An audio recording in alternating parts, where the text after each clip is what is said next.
sees being Salman Khan and has helped and saved hundreds of people over the years. Another one from Arjun Kapoor, who says, it doesn't matter what anyone or any court says, he doesn't deserve this at any level.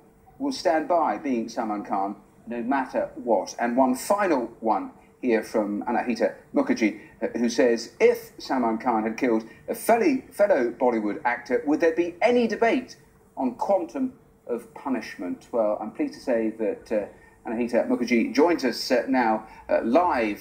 She is the assistant editor at the Times of India. She's there in our Mumbai studios. Well, we just read out what you posted. You seemed irritated by all those tweets I read out before. Yeah. Absolutely. I was very disappointed by Bollywood's reaction.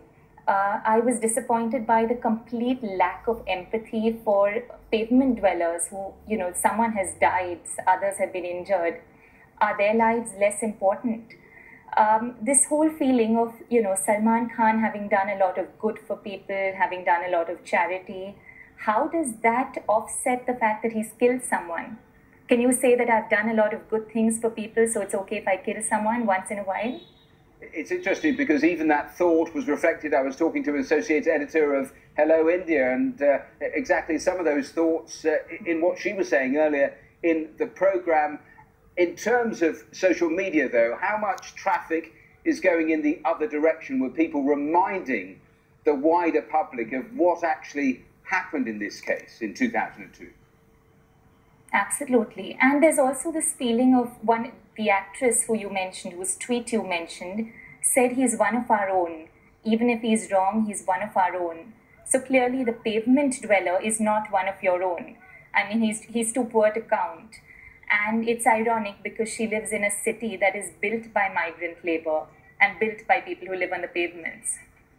Is it also reflected exactly the sort of division you are talking about in how dragged out this case was? Do you think that was entirely deliberate from his defence team?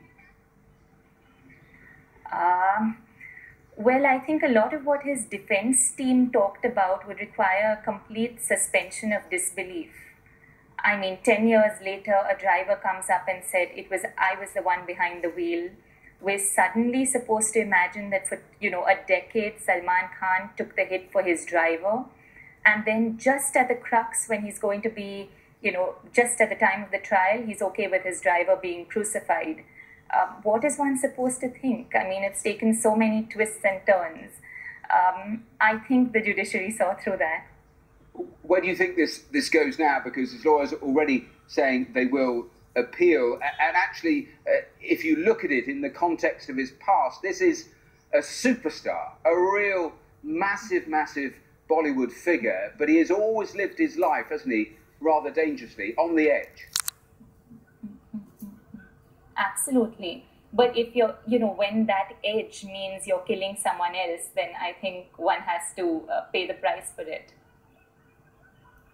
When there are other lives involved. And that appeal process, how long is that likely to take? I mean, it's taken 13 years to date. Is that also a really elongated process? Do you think you will end up seeing Salman Khan doing jail time? That's an interesting question, and that's one that I was just debating with a lot of people.